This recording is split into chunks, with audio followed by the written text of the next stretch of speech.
Hey everyone! Modern aviation has conquered almost every corner of our planet. Today, you can board a plane in Sao Paulo and fly directly to New York, to London, to Madrid. Air routes stretch over vast oceans and across continents. However, there is one connection that seems incredibly obvious, but that doesn't exist. A non-stop flight that crosses the Pacific Ocean to link South America with East Asia. We're talking about the region that is home to some of the world's economic and technological giants, like China, Japan, and South Korea. And yet, if you live in Santiago, Buenos Aires, or Lima, you can't take a direct flight to Tokyo or Shanghai. You have to make one or two layovers. The question is, why? The answer is a fascinating story that not only involves technology and geography, but also the cold, hard laws of economics and safety. Today, we're going to unravel the mystery of the route that isn't on the map. First, the most fundamental problem, the map. It's not a problem of distance, it's a problem of location on the planet. Imagine the Earth's map as an hourglass. When we look at the world in a traditional way, it seems like Asia and South America are very close, with just an ocean between them. But in reality, they are on opposite ends of the planet. They are almost antipodal. The opposite end of Chile is in the center of China, and the opposite of Buenos Aires is near Japan. A direct flight across the Pacific Ocean would have to cover a distance of more than 17,000 kilometers, 10,500 miles. Now, let's put that in perspective. In the 20th century, there was a dream of connecting the world. There was a time when passenger planes had to make multiple stops in places like Easter Island or Hawaii. But with modern technology, that dream came true, in most cases. However, on this route, reality hits you in the face. The more than 17,000 kilometers is an invisible wall. The second major obstacle is the technological ceiling of aircraft. Most commercial planes are simply not designed to fly that far. Let's talk about range. The Airbus A320, one of the most used planes in the world, has a range of about 7,000 kilometers. The Boeing 787, a long-range aircraft, is around 15,000 kilometers, but only under ideal conditions. For a flight of 17,000 kilometers, only a handful of ultra-modern aircraft like the Airbus A350-900XWB in its ultra-long-range configuration could make the trip.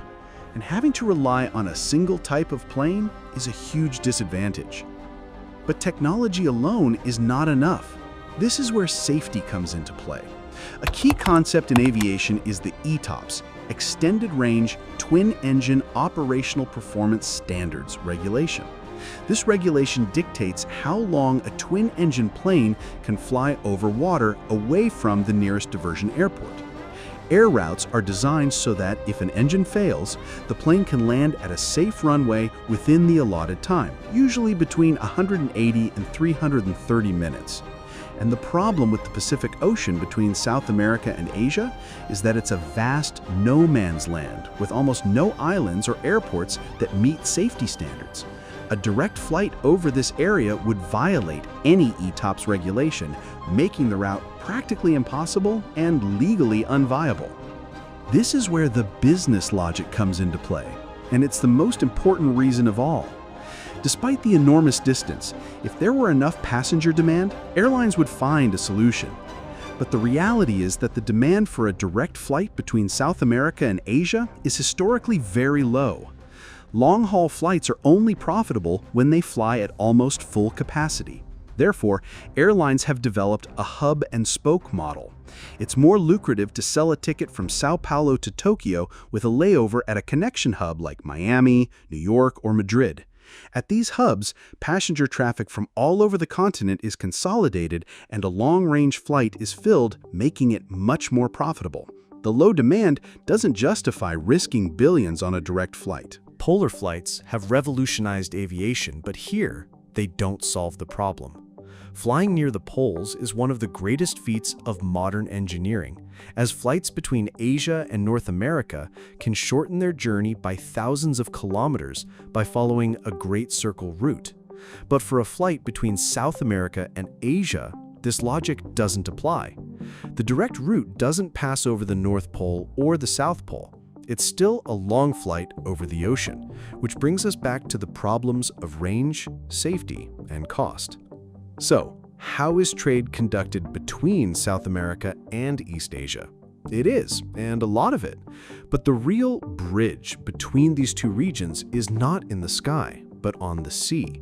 Commercial connections are mainly made through maritime transport. Cargo ships are much more advantageous for transporting large volumes and heavy goods like minerals from Brazil to China, agricultural products, and manufactured goods. Although they take more than a month, the cost is a fraction of air transport, which makes it much more profitable. This fact eliminates the main economic incentive that there could be to create a costly direct air route for cargo. So there you have it. The direct flight between South America and East Asia does not exist, not because of a lack of will, but because a set of perfectly aligned factors prevent it. The journey is technically almost impossible, commercially not profitable, logistically unnecessary, and therefore it does not exist. What seems like a mystery on the map is in reality a perfect example of how geography, economics, and physics come together to dictate the rules of our world. Creating videos like this with all the research and animations takes us more than 12 hours of work. If you value the effort and quality content, please don't forget to like and subscribe to the channel. Your support motivates us to continue revealing the greatest secrets of the planet. Thank you very much.